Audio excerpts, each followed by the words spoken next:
eu pego, fala de dor não, fala de dilema, fala de desafio, né? Fala de necessidade, de vontades, de aspirações. São coisas mais interessantes. Porque esse lance de resolver a dor no mundo das startups é um mantra, né? Isso aí, pessoal... E ele teve uma ideia que foi a ideia mais disruptiva que eu já vi até hoje.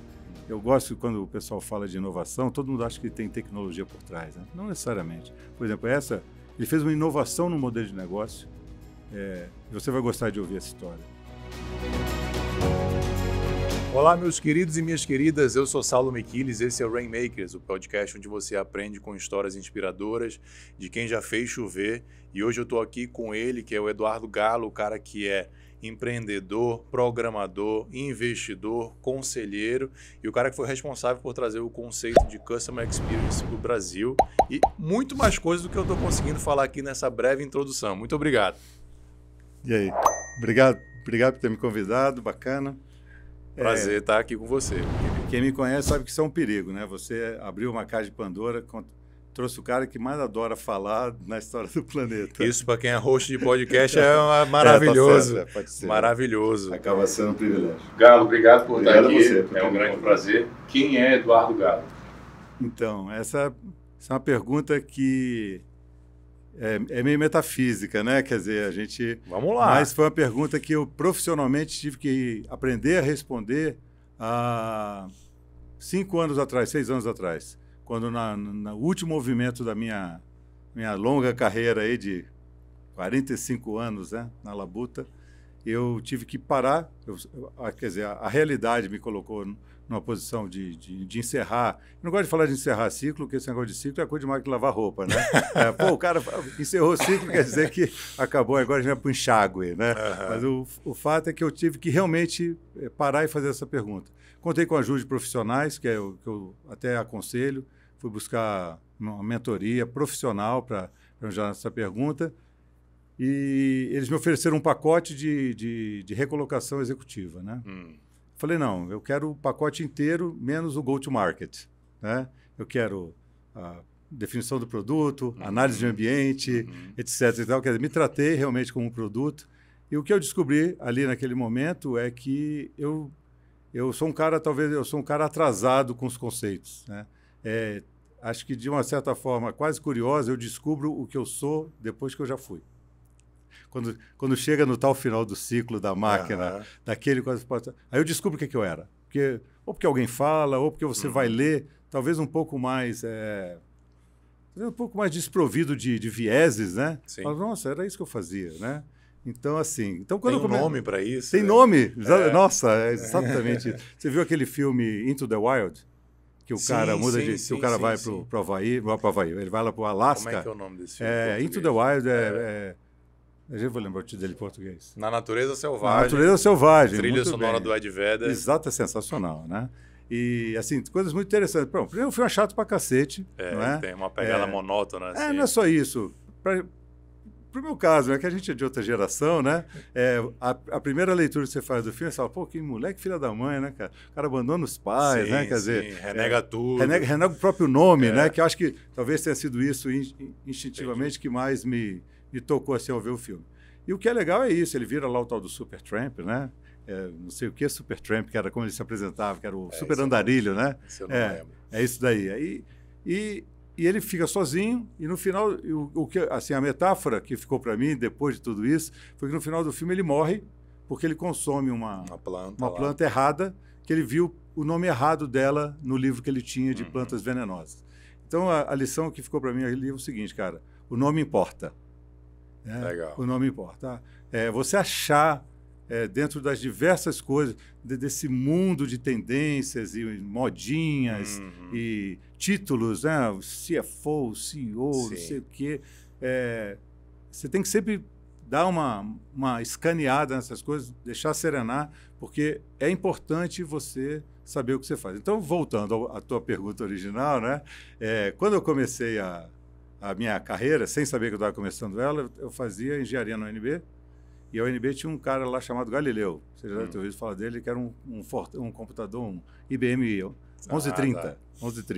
Ele tinha 2 cards de memória, só era programado em Fortran, e eu fazia engenharia. Isso era que ano, Galo? 1979. 78 para 79. Engenharia de quê? Mecânica. Como eu era muito bom de matemática, muito bom de lógica, não é? Meu irmão era engenheiro mecânico, então não tinha muito para onde seguir, né?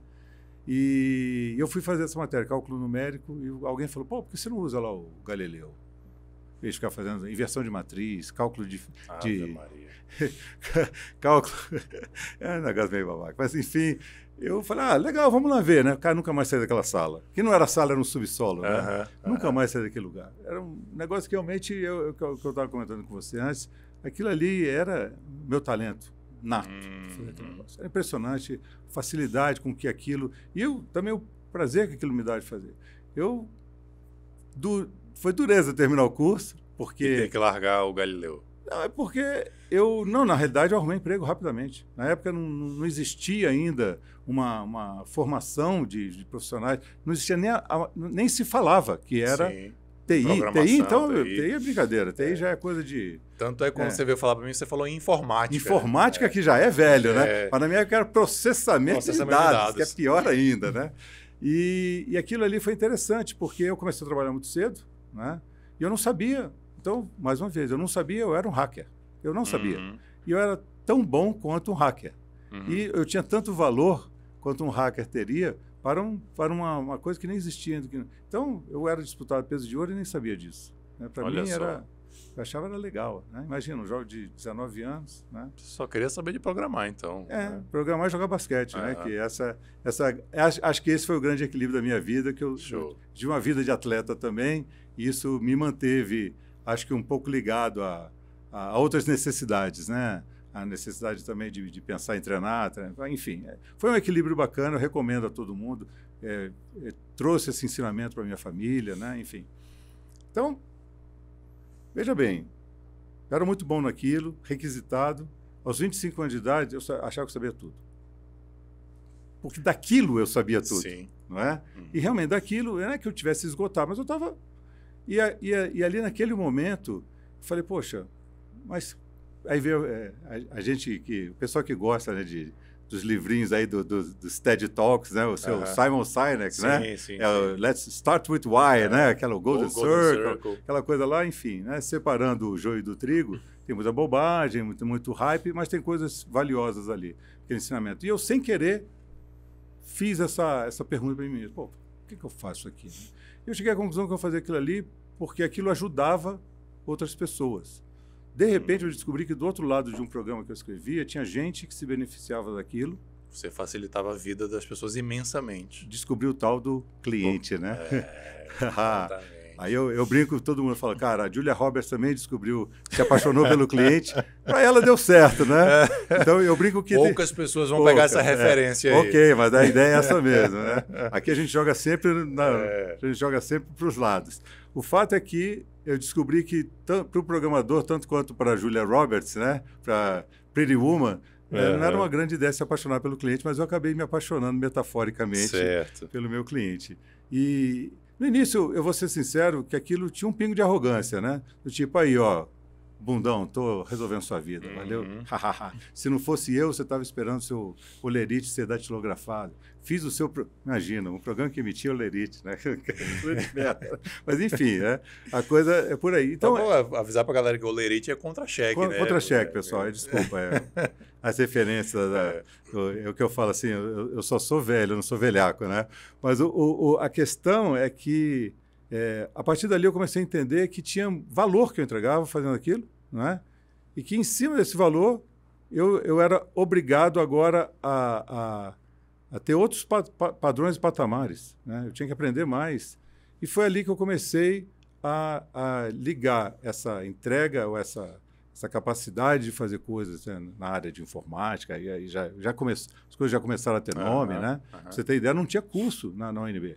Eu tive que voltar e complementar meu curso com um curso de estatística, porque a engenharia ela era diversa. Até o sexto semestre tinha muita matemática, era legal. A partir dali, mecânica dos sistemas fluidos, cara, o que isso tem a ver com a porcaria do computador, do programa que eu vou escrever? Zero. Talvez hoje você tem engenharia de sistemas, engenharia de rede, enfim, tem programação, em engenharia de produção, coisas mais interessantes. Bom, enfim, eu não tive essa... Mecatrônica. Eu não tive essa oportunidade. Talvez até para o bem, porque ela me forçou a procurar dentro da área que eu estava uma coisa que realmente fosse, e esse eu te digo que realmente foi o meu chamado. Fazer coisas pensando no outro é até hoje o que eu faço. Então, vamos dar um fast forward bem rápido e a gente volta para cá. Quando eu vejo uma startup falando, eu estou aqui procurando a dor do cliente, dá vontade de dar um soco na cara do cara, né? Você não tem que resolver a dor de ninguém, você tem que ajudar o progresso daquela pessoa. Você tem que descobrir o que está faltando na vida dela para que ela seja um ser humano melhor. O que está faltando na vida dessa comunidade para a gente fazer ela melhorar? Eu sei que é meio ufanístico, mas esse papo de dor me parece um papo muito utilitário. Então, toda startup que chega para mim e fala, eu resolvo tal dor, por quê? Aí você vai resolver a dor, vai acontecer o quê? Vai passar a dor do cara e está tudo resolvido? Aí você fecha. Não, vai ter outro cara com essa mesma dor. Então, você preconiza a dor, você vive da dor dos outros. Não era melhor uma abordagem...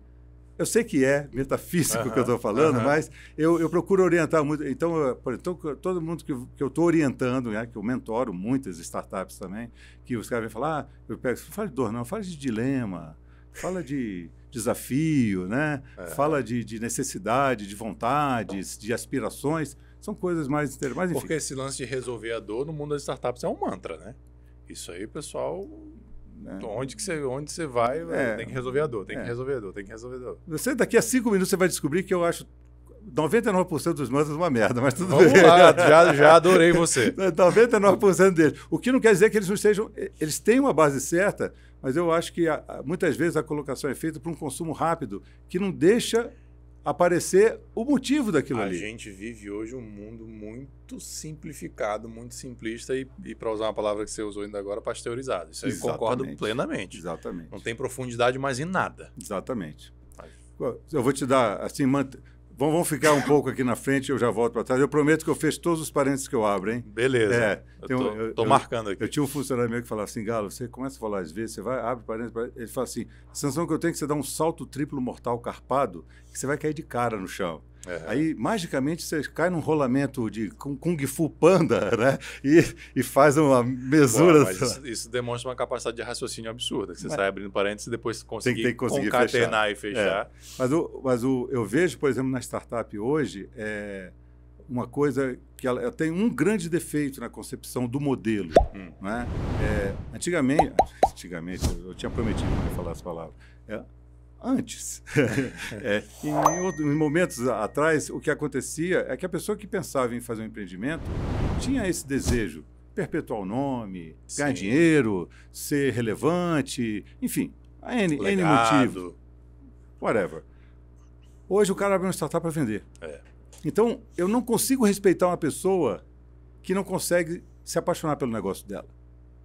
Ao ponto que ele está fazendo aquele negócio de maneira fria e mercantil para passar o negócio adiante. E eu não estou falando que ele não deva fazer isso. Eu venderia uma paixão minha, cuidado, né? Comercial, né? E sua esposa não escute não, isso? Não, essa não faz, não tem jeito.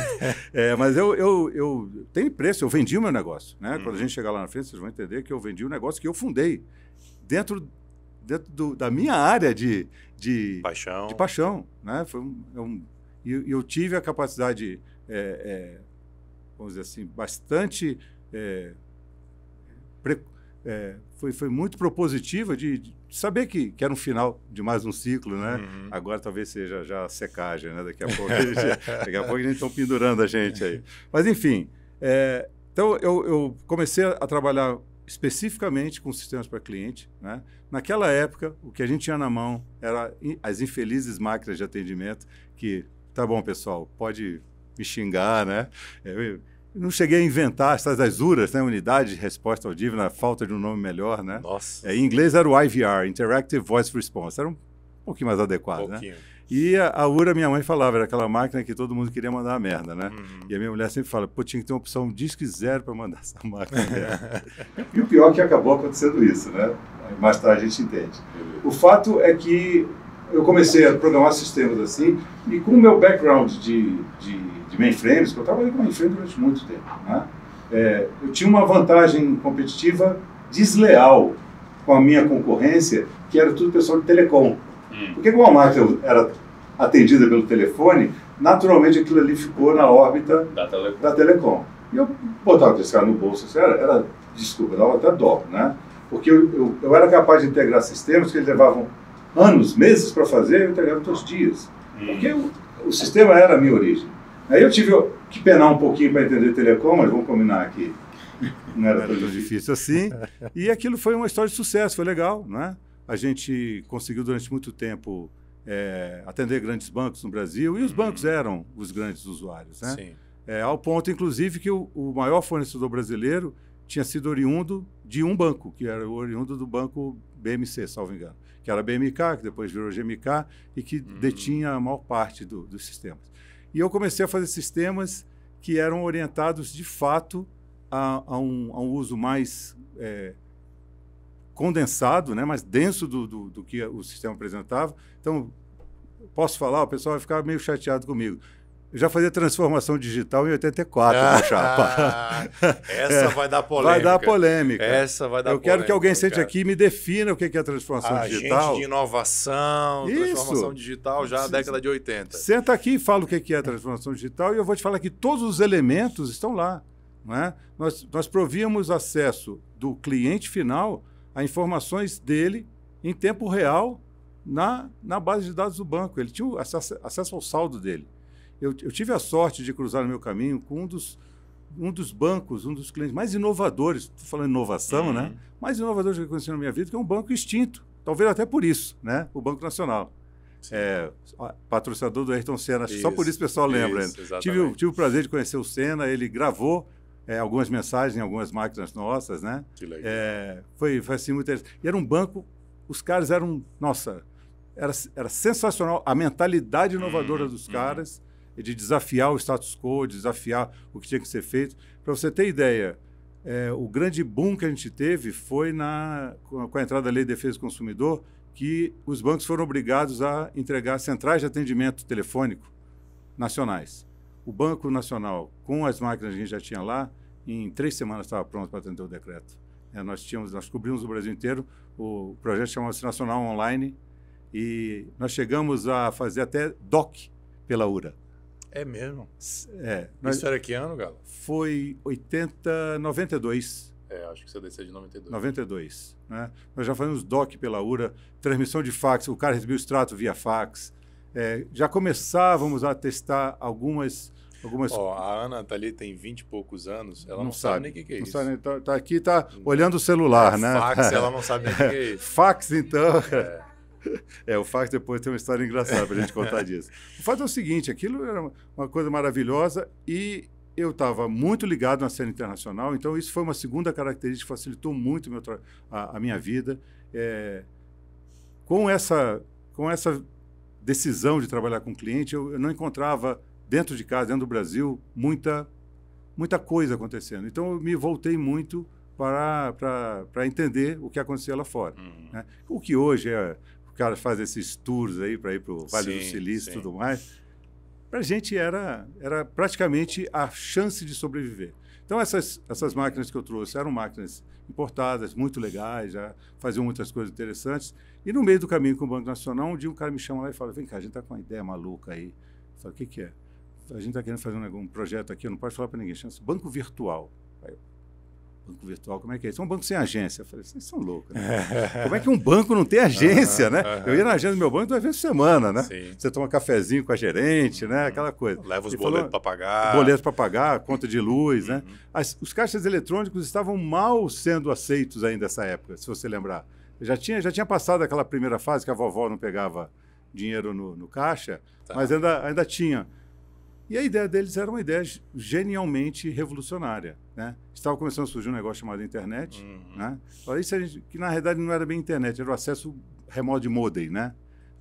No sistema. Ele falou, por que a gente não faz uma coisa que o cliente possa usar em qualquer lugar, né? A URA já dá um acesso para ele de muitas informações e a gente teria um acesso com mais atuação. Nisso, eu conheci um cara nos Estados Unidos, conversei com ele, um grande amigo também, que tinha sido o diretor da empresa que eu trazia as máquinas, ficamos camaradas em Phoenix, no Arizona. E eu liguei para ele e falei, cara, Mark, está acontecendo isso? Ele falou, cara, você não vai acreditar. Eu acabei de assumir uma diretoria agora numa empresa que está testando umas coisas muito malucas. Fica lá na Califórnia, uma cidade chamada Santa Clara. O Vale do Silício ainda não tinha o nome do Vale do Silício. E Santa Clara é no meio do vale. Né?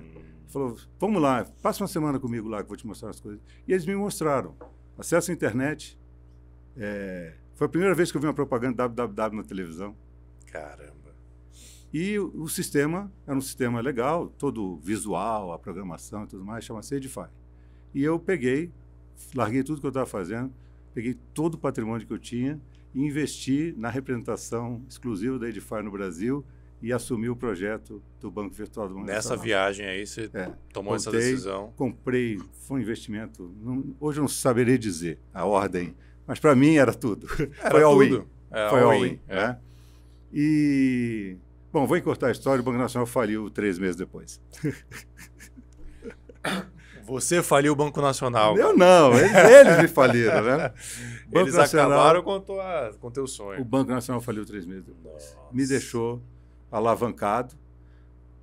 Mas eu não reclamo, porque eu pude conhecer o Vale do Silício antes dele ser Vale do Silício, eu pude conhecer uma empresa que você vai entender a mecânica karmática dessa história. Essa empresa Edify acaba gerando uma empresa que lá na frente é a empresa que vai comprar o meu negócio, que deriva o ponto que eu estou aqui agora, tá certo? Conheci muita gente, e obviamente foi uma fase difícil do ponto de vista financeiro, né? Mas, sim, porque você fez essa aposta contando que o Banco Nacional ia ser teu cliente. Como é que você se sentiu? Isso é o que eu quero saber. Rapaz, quando você recebeu a notícia. Se eu te contar a circunstância que eu recebi a notícia, parece coisa de cinema. Eu às vezes não gosto. Minha vida ela é meio cinematográfica, às vezes até demais. Eu fico pensando, pô, esse cara deve achar que eu sou um mau buchiteiro. Né? Mas juro, cara, eu acho que Deus tinha um plano assim para mim. Vai ser dramático, meu filho. Mas vai dar certo. Vai viver uma vida dramática, mas vive ela bem, né? E o fato é o seguinte, estava com tudo pronto, nós tínhamos o protótipo montado, estava pronto, seria o MVP hoje para o pessoal de casa aí, né? Mais startupeiro. Nós tínhamos o protótipo pronto, né? Lá na Califórnia, tá certo? E eu fiz uma excursão, eu fiz uma comitiva com 3 diretores e um vice-presidente do banco, fomos de Varig, também é outra coisa que não existe mais, tá? Era uma companhia aérea que tinha. Companhia aérea brasileira, né? Que era a única que tinha, era a TAM daquela época, né? E nós fomos de DC-10, tinha um voo Rio, Galeão, São Francisco direto. Fomos de primeira classe, todo mundo, claro, não vou botar esses caras na Bundesclass, né? Pô, chegamos lá, fizemos um tour maravilhoso, o pessoal montou um laboratório do banco, juro, cara, o negócio era legal. E fomos para o aeroporto depois de 2 ou 3 dias lá naquele tour, para pegar o voo de volta, todo mundo feliz, então, estamos muito satisfeitos, legal, tarará. A Varig tinha uma mania, você não viveu essa época, você é muito jovenzinho, mas o voo de ida, Brasil, qualquer lugar, levava jornais e revistas daquele dia do Brasil. E o nosso fetiche, né, como viajantes internacionais, era embarcar na Varig de volta, tomar Guaraná,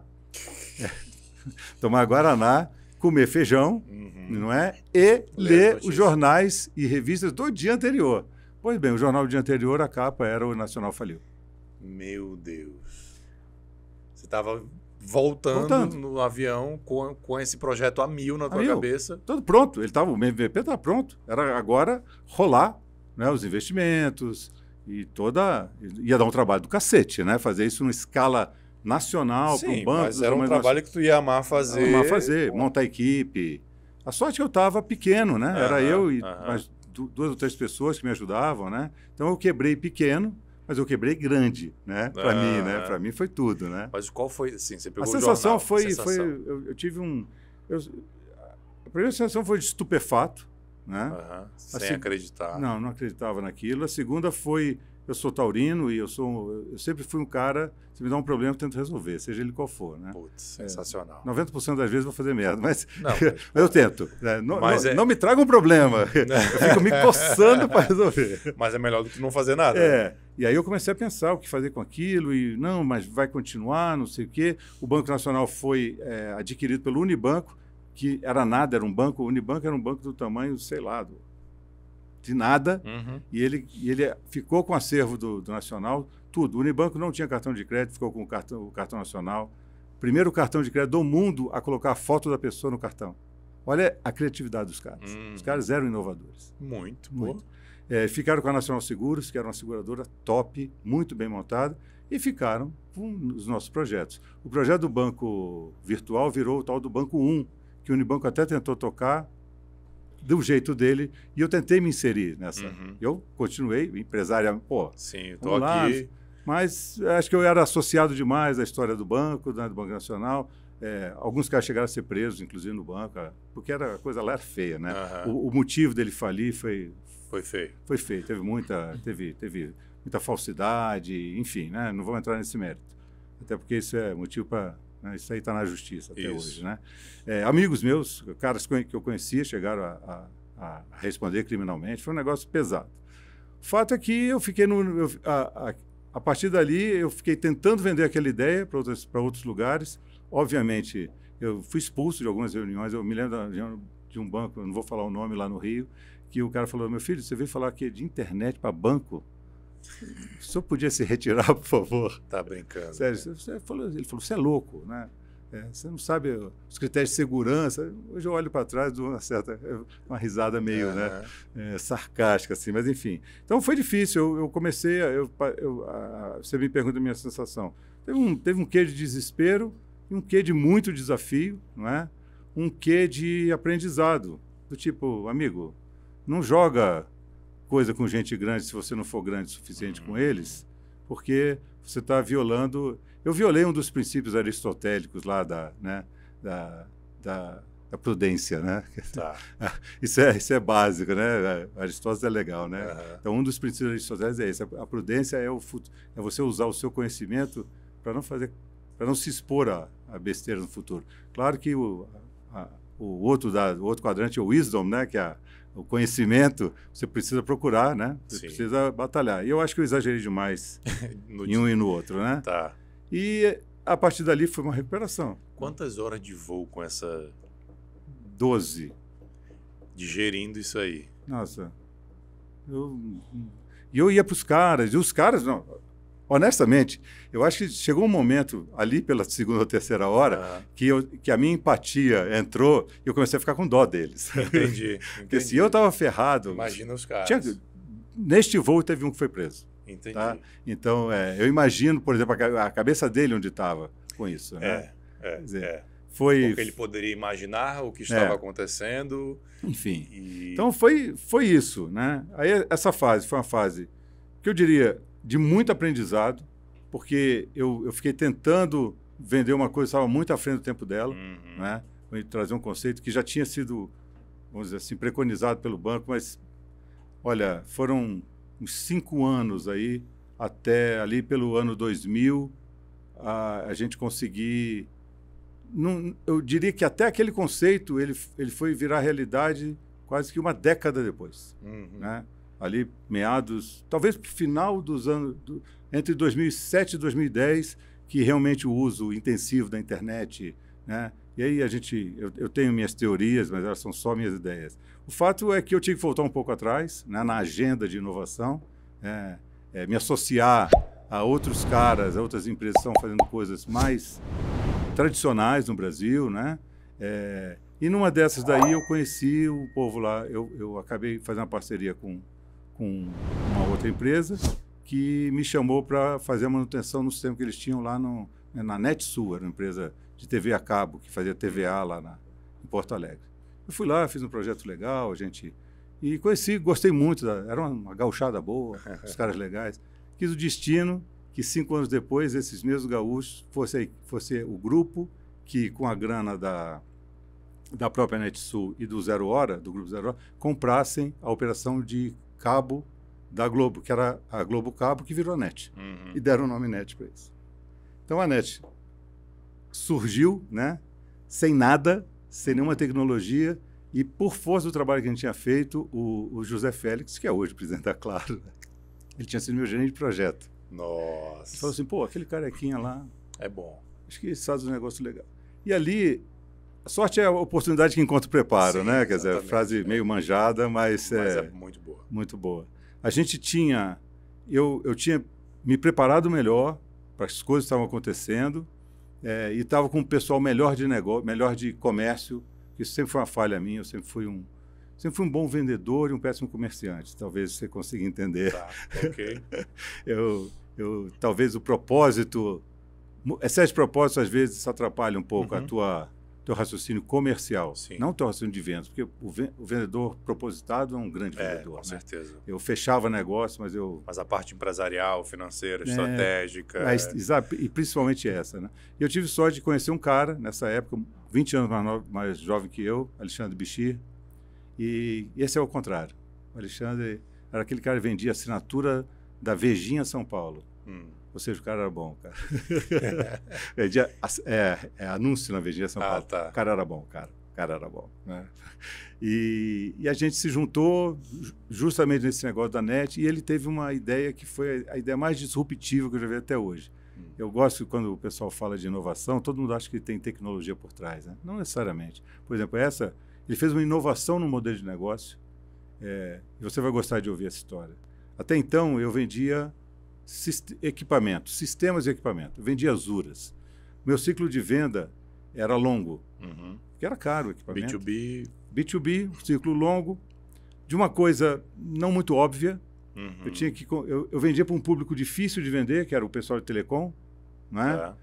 Que entendia de telefone, fio e jumper. Não era nada sexy, o cliente também não gostava. Nada sexy, eles achavam, era despesa, não era investimento. Por mais que os caras viessem com, call center, Katsu era despesa mesmo, sempre, o call center sempre esteve na linha das despesas operacionais, né? Nunca entrou na linha de investimento. A primeira vez que eu conheci o Alexandre foi nessa fase aí que que a gente estava no Sul, como eu te falei. Ele falou, cara, por que ele não aluga esse trem? Eu falei, eu tinha pensado nisso, né? Aí começamos a alugar sistemas. Melhorou um pouco. O ciclo de vendas já ficou mais curto, né? A gente tinha uma certa dificuldade de trabalhar a questão de capital, mas a gente foi aprendendo a fazer máquinas com as nossas próprias plaquinhas, né? Montava uns Frankensteinzinhos lá assim, que não eram... Já era feia, a outra ficou horrorosa. E quando chegou esse negócio da NET, ele falou, cara, nós não vamos conseguir vender nem alugar para esses caras, nós não temos tamanho. E aí surgiu a ideia de fazer o tal do Saving Share. O Saving Share é uma das ideias mais brilhantes, malucas e imbecis que eu já ouvi na minha vida. Chegamos na NET, ele montou essa estratégia. Olha, vocês têm um problema, que é atender aqui esse call center, que é um centro de custo para vocês. Isso. Vocês gastam X milhões de patacas aqui fazendo esse negócio. Eu vou comprar o seu problema. Mas como assim? Me dá o seu problema e eu te devolvo ele resolvido, e o que eu economizar nessa devolução para você me dá metade. Você não vai botar R$1, eu entro com a tecnologia, eu entro com o pessoal, eu entro com a operação. Ou seja, não era um BPO. Eu não estava fazendo um BPO para o cara, eu estava terceirizando o problema dele. Então, a gente... Em termos de pitch, perfeito, né? Tudo que o empresário quer ouvir. Você vai me tirar meu problema e vai economizar, e eu não vou tirar mais nada do bolso? O problema é que era muito disruptivo. O cara olhava assim e falava, primeiro, quem é você para comprar o meu problema? Não é? Se eu fosse uma Avaya, uma IBM, né? Talvez o cara até pagasse um pau na ideia. Nós éramos uns Zé Ninguém, né, cara? Uns monte de fome, tá certo? Aí eles estavam tão desesperados. Que eles toparam. Tão desesperados. O Valim, você deve já ter ouvido falar desse, é um dos Midas brasileiros de gestão, né? O cara recuperou... ele recuperou a NET, transformou o Serasa numa empresa fantástica de dados e tudo mais, e só quebrou a cara, recuperou o Ponto Frio, só quebrou a cara tentando recuperar a Oi, né? Também, o cara é bom, mas ele não é... Tudo tem limite, né? Ele não é mágico, né, cara? Tudo tem limite. Mas, enfim... É que nem recuperar a companhia aérea, né, bicho? Não tem como. Não tem como. Aí esse cara chegou e ele bloqueou todas as vendas da NET enquanto os caras não resolveram esse problema da central de atendimento. O que foi... Eu hoje vejo, do ponto de vista de cliente, esse cara é um herói.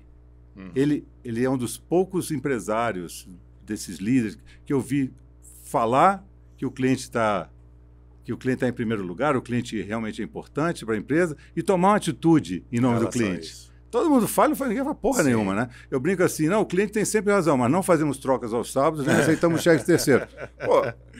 Então, peraí, eu tenho razão? Tem, mas não faziam trocas aos sábados. Cara, você acredita que eu precisei cancelar um serviço agora e me pediram uma carta no papel timbrado e carimbo? É isso que você está falando, né? O cliente tem sempre razão, fica tranquilo, hein? Meu cliente está no centro. Eu falei, está no centro do furacão, está no centro do vulcão. Cara. Eu não vou dizer o outro centro que ele está, porque o podcast vai ser censurado. Exatamente. Mas o fato é esse. E esse cara tomou atitude. O Valer Mormon, né? É um cara genial. Genial. Realmente, esse cara, eu conheci ele brevemente durante esse período, né? E ele é genial. Genial. E aí o que aconteceu? Os caras estavam numa situação, tipo... que eles precisavam resolver. Qualquer empresa que ele for chamar tradicional para resolver o problema dele, ia falar, eu resolvo o seu problema, mas você precisa fazer um investimento de $1 milhão me dá em um equipamento. caminhão de dinheiro e ou 12 meses. Ou eu vou fazer serviço, mas você vai me dar um contrato garantido de 200 mil por mês. Eles não tinham capex nenhum. Nós falamos assim, você não põe nem um centavo. Nós colocamos equipamentos, colocamos tecnologia, fazemos os programas, entendemos a mecânica desse atendimento e a gente fica com metade do que a gente economizar. O que era a economia? Evitar que aquela chamada chegasse no atendente humano. Porque a fonte de custo que ele tem num call center são as pessoas. São as pessoas, porque a pessoa demanda cadeira, bunda, mesa, cadeira que eu falo, demanda sistemas, demanda supervisores, demanda... Enfim. Legal. Foi um negócio muito louco, cara. Quando a gente olha para trás e conta essa história, mais na frente que nós vendemos a empresa para os gringos, essa mesma empresa, né, eu juro que a gente ainda não conseguia explicar para eles o que a gente tinha feito. Não conseguia. Porque o americano, ele gosta ele sim gosta de dar nome para as coisas, né? Ele faz ao contrário do Eduardo Galho. Ele primeiro dá nome, depois ele vai fazer, né?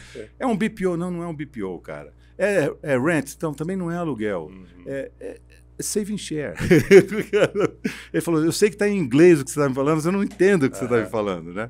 Eu me lembro que a gente apresentou esse modelo algumas vezes para clientes internacionais e que uma vez eu vi um dos comentários mais emblemáticos. O cara falou assim, vocês devem ter advogados muito bons aí no Brasil. Porque o cara falou, porque isso aqui dá problema daqui para lá. Eu falei, se você não for parceiro do seu cliente. E ali eu descobri que o termo parceria, ele poderia e deveria ser muito mais amplo. O fato é o seguinte, o negócio deu certo pra cacete. E eles foram os primeiros clientes de vocês? Foram. Não, clientes desse. Antes a gente alugava. Desse modelo. Trocava os 6 pela meia dúzia, alugava a máquina e botava só metade. A gente fazia de tudo, cara. Eu e o Alexandre, cada um, o Alexandre era um cara... E aí fizemos esse modelo.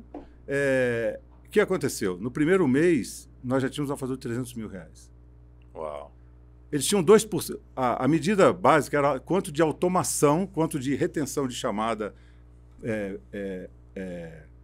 vamos dizer assim, boa, você mantinha no sistema e quanto passava para o atendente.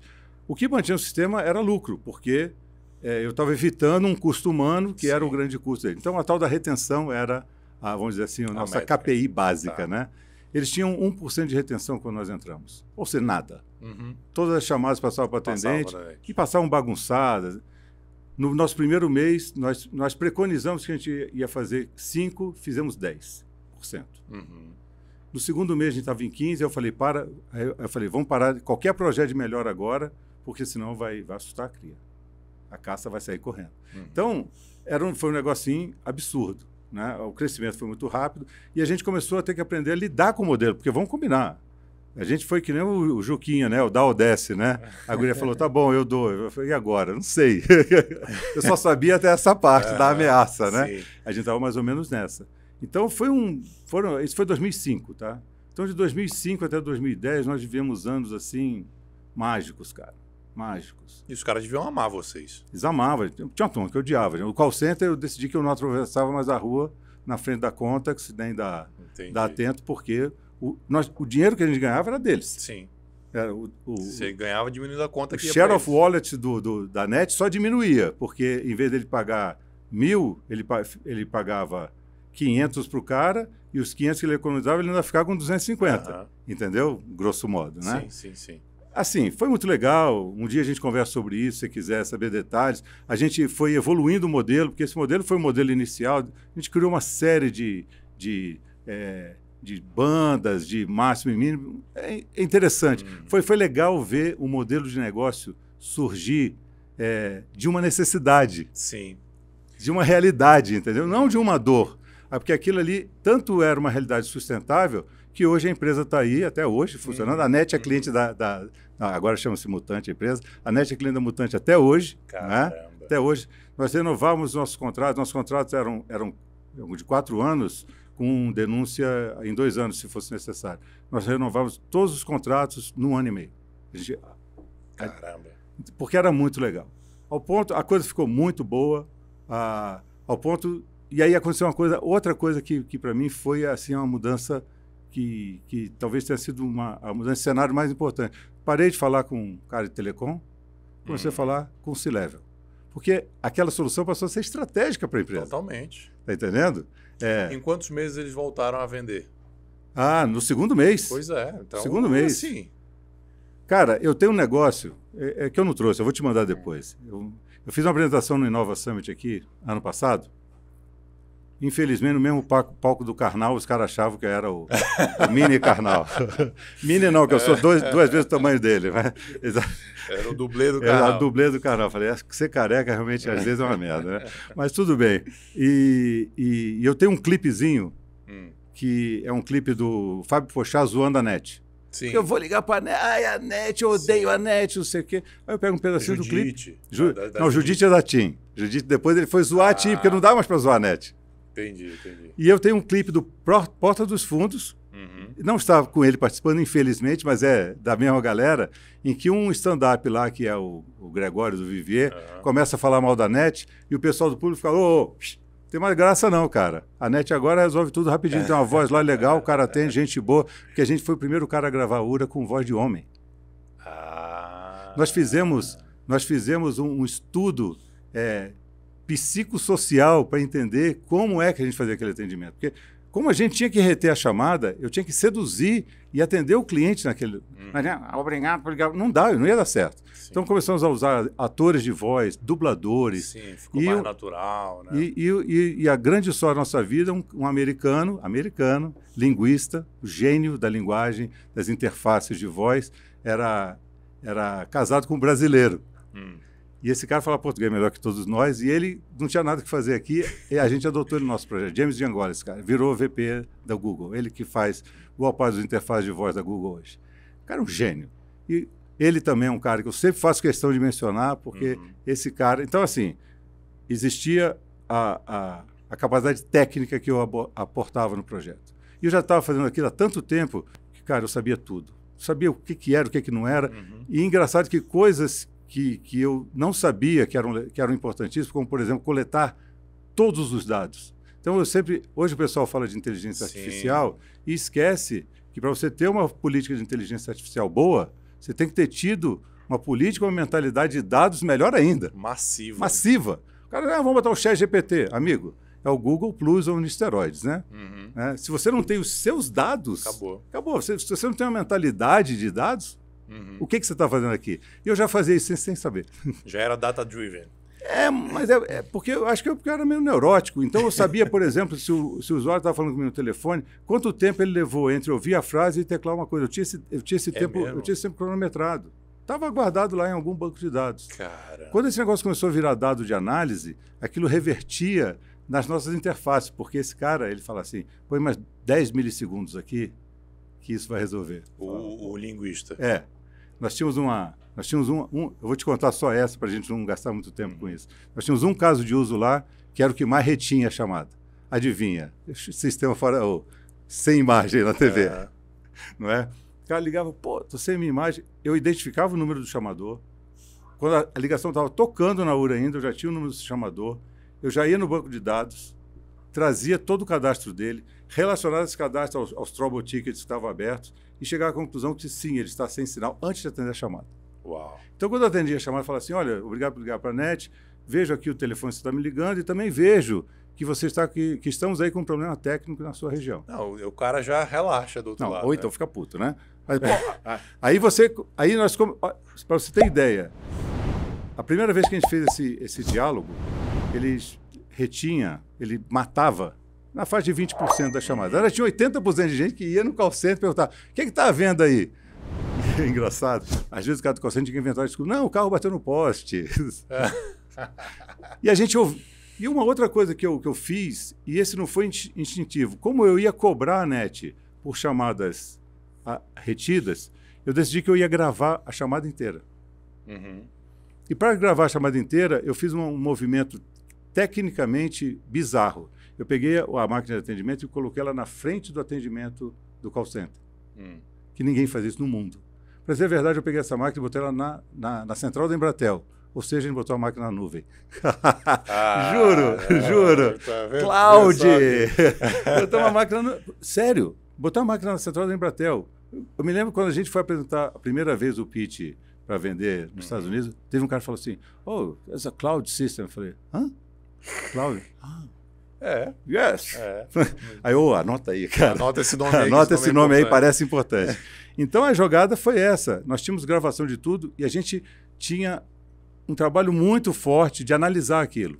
A gente tinha muito dado, muita informação, que a gente transformava em insights que a gente, como o sistema era nosso, a gente tinha a vantagem de reproduzir isso para ganhar mais eficiência. Um dia esse gringo me chega lá, ouve, falei assim, James, pô, por que tem gente... Aí eu falei, o que esse pessoal vai conversar no call center depois de já ter ouvido a informação? Aí ele ouviu centenas de chamadas. O pessoal não está dando firmeza. E a gente desenvolveu, sem saber, uma metodologia de como comunicar um problema seu para o outro, de modo que o outro ganhe confiança em você. Então, primeira coisa, acknowledge the problem, né? Ó, sim. Temos um problema. Segunda coisa, diga para o cara qual é a extensão do problema. Está sem luz no seu bairro, está sem luz no seu condomínio, ou está sem luz na cidade inteira. Dependendo da extensão do problema, isso coloca um contexto diferente para o que você vai falar em seguida. Com certeza. Terceira coisa, pede desculpa. A gente sente muito, por isso não sei o quê. Quarta coisa, se você tiver a causa, tenta informar. Se não tiver, deixa para lá, não inventa nada. Mas, principalmente, dá para ele uma previsão de conserto. Fizemos isso. A retenção dobrou, de 20 para 40. Pô, tá bom já, mas tá legal ainda. Era para ser 100. Ou para ser 95, né? Sim, nada, sim. Né? Era para ser 80, vai, Pareto, né? Aí, vamos lá. O que falta, o que falta, o que falta? Um dia o James me aparece e fala assim, anota aí. Isto é tudo que se sabe no momento, até mesmo na central de atendimento. Falei, o que é isso? Manda gravar essa frase. Depois que você tiver falado tudo, espera 2 segundos em silêncio e fala essa frase. E depois dela, 2 segundos, se você quiser, mesmo assim, eu posso transferir. Pô, esse cara era um gênio mesmo. Bom, esse diálogo foi para 80. Esse diálogo, ele era a nossa vaca de dinheiro. Porque a NET estava toda hora fora do ar em algum lugar. Os caras eram criativos. Graças a Deus, né? Não, eles eram grandes, né, pô? Eles eram grandes, né? Você tem ideia, cara, só para te dar uma noção de tamanho. Nós chegamos, nos áudios tempos, a atender 20 milhões de chamadas mês na NET. Caramba. Era muita coisa. Sabe que eu olho para essas coisas, eu também tenho uma mente assim, meio curiosa e fico pensando em umas coisas malucas. Como é que você passa cabo no Brasil inteiro para levar a televisão? É uma coisa de maluco, né? É de maluco. Você tem que ir lá em casa para olhar. Eu moro no Parkway. Só olhar os postes, cara. Porque tem de fio pendurar naquele trem lá, não tá no gibi. Como é que você pensa um projeto assim? Não, legal. A minha empresa vai ser de TV a cabo num país que não tem cabo. É isso aí. Puta... Eu vou te dar um livro para você ler. E esse país é o Brasil, não é a Bélgica. Eu vou te dar um livro para você ler. Chama-se The Cold Start Problem. Tá? Não é para todos, não, mas esse é para você, você vai gostar. Esse é um livro que o cara explica que soluções que dependem de grandes redes, ela tem um problema. Ela tem que chegar... A rede precisa atingir um tamanho crítico que a partir do qual ela se justifica. E esse cara ele conta a história do Uber. Tá? Então, ali está o pulo do gato. Qualquer cara hoje que decida desafiar o Uber vai ter que chegar numa rede do tamanho dele para começar a pensar em desafiar ele. E o custo que ele tem para chegar aqui é um custo que... caminhão de dinheiro. Não, o Uber mata ele. iFood, todos esses. Né? O iFood é um grande Isso aí é um exemplo. dos 7 poderes lá, 7 powers da estratégia, também é outro assunto interessante. Legal, tá? legal. O fato é o seguinte, cara, com isso daí, a gente explodiu, nós ganhamos nós ganhamos credibilidade, dinheiro e espaço, e eu acho que principalmente nós ganhamos leeway, né? Eles deram coleira pra gente, tipo assim, meu, faz o que vocês quiserem. Carta branca. Faz o que vocês quiserem. Então nós tomamos todas as interfaces financeiras dos caras e começamos a vender pornô. Nossa, você não acredita. Ah, vocês passaram a vender. Botamos venda de pornô na máquina, que era um paradigma, que não podia, não sei o quê. Mete pau nesse negócio aí. E essa história culmina em 2009 com o presidente da Sky, o seu Luiz Eduardo Batista, também conhecido como o BAP, liga pessoalmente para o Alexandre, fala, cara, eu quero conversar com vocês. O presidente de uma das maiores empresas de entretenimento brasileiro. Puxou o telefone. Sou amigo deles, do BAP, né, mas o vice-presidente de cliente, que era o Vitor Chiarella, ficamos amigos pessoais, fizemos grandes projetos. Ele falou assim, olha, o BAP ele costuma fazer reunião de 5 minutos, tá? Tenta trazer tudo fechado. 2h30 depois, na reunião, o cara lá, poxa... Tá que tem nosso podcast aqui, isso foi uma pergunta só. Exatamente. O Galo ainda está respondendo a primeira pergunta. Não, mas é que a gente, ao responder as perguntas, a gente cobre tudo, né? Exatamente. O que acontece, cara, é que as lições foram... O que ficou daquilo ali para mim? Se você faz um negócio que tem propósito, se você faz ele muito bem, né? Você acredita naquilo que você está fazendo, se você procura de fato encaixar isso ou atender a uma necessidade de mercado, talvez até uma necessidade latente, talvez uma necessidade até inexistente, mas não o contrário, né? Fazer o mercado tentar comprar o produto o único produto que você conseguiu montar, não é? E se você coloca nesse processo, além de muita energia, capacidade criativa, porque eu brincava, quando todo mundo que eu vinha falar desse assunto hoje, falava, nossa, como vocês foram inovadores. Eu falo, no modelo de negócio. Nós não fizemos inovações tecnológicas, vamos combinar. Tudo que estava ali a gente já tinha. Mas eu atendo muito startup, né, lá no escritório e eu falo isso para as pessoas. Eu falo assim, cara, inovação, pega o Uber mesmo. Não é tecnologia. Nenhuma. A genialidade é no modelo de negócio. Modelo de negócio. É você trazer essa inovação no modelo de negócio. É um mercado que já existe, com o celular que já existe, com o GPS que já existe, com a internet que já existe, com o táxi, com o motorista, com Vamos ver se você é bom, cara. Vamos ver se você me conquista aí. Qual foi o mercado que o Uber amassou? Amassou? Ele amassou o mercado. Sim. Se você me responder de táxi, a gente vai continuar a conversa, eu finge que eu não fiz a pergunta. pergunta. Eu já sabia. Se você está perguntando, eu já sabia que não era de táxi. Ele é parecido com o de táxi. Pô, não sei. É o de radiotáxi. Ele acabou com o mercado de radiotáxi. Sim. O mercado de táxi continua existindo. Ele deu uma chacoalhada no transporte pessoal de modo geral, mas ele não acabou. Eu vou para São Paulo só de táxi. Eu pego o Uber em 2 situações. Você chama o da mãozinha, que você bota a mãozinha. Porque eu ando pela canaleta, pelo corredor, porque eu não tenho que ficar esperando 10 minutos para o cara se desvencilhar de um trânsito para vir me pegar, tem um ponto de táxi ali na minha frente. Agora, se eu for para o aeroporto, chamo o Uber. Porque eu quero previsibilidade, eu quero saber onde esse cara está. Que era o que o radiotáxi fazia, né? Você ligava no dia anterior, olha, eu preciso sair daqui 5 horas da manhã para ir para o aeroporto. É isso aí. Então, assim, uma coisa que eu não gosto do modelo do Uber é que o economics dele funciona em cima de uma pisada na linha, que é a questão dos impostos. Né? Mas tudo bem, não vamos entrar nesse detalhe, porque daqui a pouco eu vou ser processado. Mas voltando lá para a trajetória, esse negócio foi maravilhoso. Cara, a gente ganhou dinheiro. Muito dinheiro. Porque o nosso negócio, ele era... Para pensar, nós começamos esse negócio 3 pessoas. Eu programava... E deixa eu te perguntar uma coisa, Galo. Vocês foram muito inovadores em diversas coisas. Sim. De onde que vinha isso? Era insight, era leitura, era curso, era conversa? Olha, do meu lado, então vamos dizer assim, essa questão da parte tecnológica, do desenho do produto, ela veio de muitos anos de janela, e muitos anos de janela nos quais eu tentei não ficar preso a nada. Então, muita leitura. Eu fui, para você ter ideia, com tudo isso que eu te falei de engenharia e tudo mais, fui fazer um mestrado de marketing na ESPM. Um belo dia lá em 95, falei, cara, eu ouvia falar de marketing, só que eu achava que marketing era propaganda, né? Falei, vou lá, né, pô, tem um pessoal legal, bonitão, assim, tudo mais, vou fazer um mestrado lá. Saí de lá com a cabeça virada, porque eu acabei fazendo o único mestrado de marketing de serviços que tinha no Brasil. O pessoal só falava de sabonete, né? Mestrado era de produto, né? Sabonete e refrigerante, né? Eu fui fazer um mestrado de marketing de serviços. Aí, aquilo realmente mudou muito a minha cabeça. Então, eu acho, respondendo a sua pergunta, que você precisa nunca se aquietar no que você está fazendo, sempre procurar se valer das coisas que estão na sua volta. Não é? Não necessariamente para você mudar. Às vezes até para você saber que você está fazendo a coisa certa.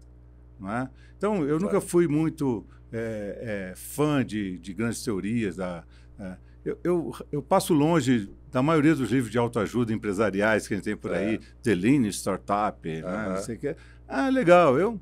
Eu acho que eles têm um bom propósito dentro deles ali, se você espremer, sai uma coisinha boa ou outra, mas não é ali que eu vou buscar minhas coisas, né? Eu gosto muito de ler. Cara, se eu te falar, é quase como se fosse aqueles filósofos empresariais. Se você olhar para o Steve Jobs, por exemplo, ele é um cara filosófico. Ele não era um cara grande gestor, né? É um cara filosófico. Então, eu leio, um dos caras que eu gosto muito de ler é o Taleb, não sei se já leu, Nassim Taleb. Né? Ele tem um livro famoso, Skin in the Game, né? Arriscando a própria pele, mas eu gosto, ele tem não é bem uma trilogia, uma quintologia, né? Chama-se Incerto, são 5 livros, vale a pena. E vale a pena não só ler, consultar. Volta e meia eu me refiro a isso. Olha. O Taleb, infelizmente, com a pandemia aí, ele é da minha laia, o cara é estatístico também, não é? Sim. E ele é um filósofo. Então, para todos os efeitos, eu me oriento muito por esse tipo de coisa, né? Como eu te falei, o negócio do Cold Start Problem, que é um livrinho legal. Eu li um livro recentemente, Tony Fadell. Foi o cara que fez o iPhone. Esse eu não conheço, não. Só que ele fez o iPhone 8 anos antes. E a história que ele conta é genial. Qualquer cara de produto tinha que ler aquele livro. Chama-se Build, B-U-I-L-D, né? Construir. Ele conta a história, ele mostra os documentos do iPhone, não chamava-se iPhone, né? Que ele fez para uma empresa lá que eu esqueci o nome, que obviamente foi um fracasso. Por quê? Porque não tinha internet. Só isso. Não tinha internet na época.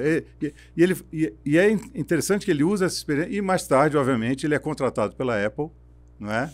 Por causa disso, e faz o iPhone. Né? Então, é legal que ele vai contando o que ele foi aprendendo. Então, a primeira lição é muito parecido com a história que eu te contei. Ele aprende, por exemplo, que não adiantava nada de fazer um negócio que ninguém usava, que era muito legal. Que é comum no mundo da tecnologia. Agora, olha só como é o mundo. Você sabe uma das coisas que... A única coisa que sobrou do projeto dele de iPhone lá atrás, quando ele fez, a USB. A USB foi a invenção desse projeto porque eles precisavam de uma interface mais rápida do que a serial. E o time desenhou a USB, que acabou virando padrão. Sim, não da Apple. Não, padrão mundial. Sim, né? A parte, mas eu digo, a Apple sempre quis os conectores próprios. Mas aí, exatamente. Mas olha só que coisa interessante, né? Então, a grande lição foi essa, né? Quer dizer, a oportunidade foi boa, ou seja, sorte. Tivemos fortuna, né? No inglês, né? Tivemos good fortune. Tivemos a boa sorte, estávamos no lugar certo, na hora certa, quebrados no nível certo para aceitar assumir um risco daquele tamanho, encontrar um cliente quebrado do nível certo para aceitar uma proposta tão maluca quanto aquela, usiam a gente. Né? E assim, eu agradeço muito o pessoal, as pessoas que estavam ali, todos eles. Hoje quem está lá é o Félix. O Félix, ele virou o COO, né, quando eles compraram, e a gente teve, muitos embates, né? E no final das contas, até hoje, né, acho que todos ali tiveram um desprendimento muito grande. Engraçado, não eram empresários muito diferentes do Banco Nacional, eles não eram empresários muito inovadores, sabe? Então, isso que foi bacana. Esse processo todo levou a gente para uma condição bizarramente boa, de dinheiro, ao ponto que eu tinha um não vendedor. Você vai pirar com essa história. Que é o não vendedor? O não vendedor era o Alan, era o meu não vendedor. Os caras ligavam lá e falavam assim, nossa, a gente quer um sistema igual da NET. Não dá para fazer não. Porque o nosso modelo só funcionava com uma coisa com milhões de chamadas. Sim. Ela não ia funcionar com 10 mil chamadas. Tá entendendo? Então, todo mundo que ligava achava legal, a gente... Só que o caso da NET virou um benchmark de turnaround, de inovação realmente propositiva em call centers. Chamou a atenção da Gringolândia e uma empresa chamada Genesis veio e comprou a gente. A Genesis é a Edify. Caramba, realmente. Quem foi que escreveu o roteiro da tua vida? Né? Cara, Qual foi o cineasta que escreveu o roteiro da tua vida? Deixa eu fazer uma pausa aqui, cara. Até porque eu preciso de uma aguinha. Traz uma aguinha aí para ele, Gui. Eu preciso também Agradecer a turma que está ajudando o Rainmakers a acontecer. Facilite Contabilidade Digital, a turma que faz a abertura da sua empresa de graça aí. A gente deixa na descrição o link do chat para você conversar com eles. E Miquilis Advocacia Empresarial, que dá o apoio cultural aqui para o Rainmakers acontecer. Advogados que entendem de negócio fazem você empreender com segurança e tranquilidade. Muito bem. Cara, puxando rapaz, a sardinha agora vamos lá. Pro advogado empresarial que adora M&A. Agora a gente vai chegar lá. Como foi essa venda aí? Porque eu sei que você ganhou muito dinheiro, muita gente faz isso, mas costuma ser traumático para os empresários. Não, foi tranquilo, cara. Boa, foi né? super de boa. Imagina o seguinte, cara. Você já fez a imagem da galera, né? Sim, O Alexandre, já me antecipei. o Alexandre 20 anos mais novo que eu, né? Cheio de energia. Eu, nessa época que isso tudo aconteceu, já estava fazendo 50. Né? A venda mesmo foi em 2012, então eu estava comemorando 52 anos. E a turma que estava com a gente, mais ou menos essa garotada, com 20, 15 anos a menos que eu ali. Só tinha uns poucos funcionários, éramos 30 talvez. Caramba. Né? Sustentando um negócio desse. Tu pode revelar o faturamento para a gente ter essa... Olha, essa época a gente devia estar faturando em torno, a valores daquela época, 20 milhões, 15 milhões de reais. Daquela época. Com 30 funcionários. Não, o nosso EBITDA era 80%. Óbvio que iam querer comprar. Né? EBITDA de droga, né? Exatamente. Assim, né? Mas pagava imposto, não, tudo. Aí que tá, aquela bagunça típica de empresa brasileira. Entendi. Todo mundo PJ, né? Pessoal, precisamos colocar um grupo de servidores novos lá no cliente. Vamos comprar da Dell. Vamos comprar da Dell. Quem passa o cartão dessa vez? Meu Deus. Não, eu passo, estou precisando de milhas que eu quero ir para Miami. Meu Deus do céu. Então Era tá assim. bom, é sua vez de passar seu cartão. Era assim. É mesmo. Quanto? Faturando 20 milhões, vocês ainda eram assim. A do Diligence deve ter sido maravilhosa. Então, aí... Mas a vida era boa. Claro. A vida era boa, não é? Serve o chefe também, porque você vai ficar com um bico seco. E aí, Galo? A briga era boa, era tranquilo, a vida estava bem tranquila. E aí chega nesse... E o gatilho do M&A foi justamente crescimento. Tá. Né? Chegou no momento que nós tínhamos todas as TVs por assinatura do Brasil, a NET, a Sky, a Embratel, que chama assim Via Embratel na época, que depois foi adquirido pela Claro, virou Claro TV, e depois, bom, enfim, mas a Via Embratel, TVA, tinha uma outra lá que eu não me lembro, que era pequena, e faltava uma, a Oi TV, que era desse tamaninho. Aí, vamos na Oi, né? Quando chegou na Oi, bicho, era o seguinte, cara, era uma baleia para ser abocanhada. A nossa conta, do ponto de vista do plano de negócio, era morrer para renascer dobrado, com a Oi. Né? Então, ali surgiu um conflito que hoje eu conheço como conselheiro, né? que é um conflito de apetite de risco, não é? Aversão a risco. Sim. Nós não tínhamos a mesma visão nitidamente. As pessoas que nós tínhamos um outro sócio, e a visão não era a mesma. Natural. Hoje eu vejo isso como uma coisa natural. Natural. Diferença de background, de idade. Tudo. De propósitos, e o que você quer da vida e tudo mais. E ali a solução que a gente encontrou foi, não, vamos vender esse negócio então. Nós fomos assediados, primeiro, por estratégicos, compradores estratégicos. Todos os call centers tentaram nos comprar. Claro. Obviamente, buy and perish, né? Vamos comprar e afundar esses caras, Sim, porque eles tiram a minha receita. só nos ferram, a gente mata eles paulatinamente, daqui a pouco aquela putaria tudo que tinha antes, volta tudo ao normal e está todo mundo tranquilo, né? Enfim, foi uma decisão acertada do grupo, a gente não vamos vender para estratégico, e um dos caras, que era o investidor principal na época, falou assim, vamos vender fora. E nós tivemos foi divertido. Né? Nós fizemos um roadshow, né? Nós contratamos um M&A Advisor nos Estados Unidos e fizemos um roadshow pelos Estados Unidos. Né? Aí sim já existiu o Vale do Silício. Né? E foi divertido. Muitas coisas interessantes aconteceram e no final das contas a Gênesis decidiu nos comprar. Muito bem. Né? Começaram as negociações e tudo mais. Aí um belo dia o cara fala assim, não, let's do a due diligence. rapaz, o que é isso? É de comer? Falou, não, é um raio-x da sua empresa. Ah, ok. Fica à vontade. Colonoscopia sem anestesia, cara. Raio-X é o cacete. Com contraste. Sem anestesia, né? Puxa vida, com endoscopia associada, não é? Como é que é a coisa lá da artéria, né? Com PET scan, com tudo. Cara, foi dolorido. Foi dolorido. Pô, ainda mais dessa bagunça que foi vocês dolorido. Não, e aí é isso, né? Qual é o seu EBITDA? Meu o quê? A gente não tinha a mínima noção do que a gente estava fazendo. Então... Você sabia o seguinte, estava entrando muito dinheiro. Eu vou adiantar para você a minha conclusão final. Se não tivesse acontecido aquilo, a gente desaparecia em 2 ou 3 anos. No primeiro problema de vazamento de dados, ou sei lá o que, problemas acontecem, né? A gente ia morrer, a gente ia desaparecer. Eu falo isso para alguns clientes, Galo, que assim, que cogitam captar investidor ou fazer um M&A, etc. Eu tento explicar o que vai ser a profissionalização, tá? Pô, mas aí eu vou ter que prestar contas, eu não sei o que. Eu falei assim, cara, você está olhando pela ótica errada, mas isso é muito bom para você, porque vai trazer um grau de profissionalização, de governança que você não tem hoje, que você não vai ter, a não ser que tenha alguém te forçando a ter. Sensacional. Pô, cara, bacana, você é um cara... Isso. Não, você está perfeito em cima do dinheiro.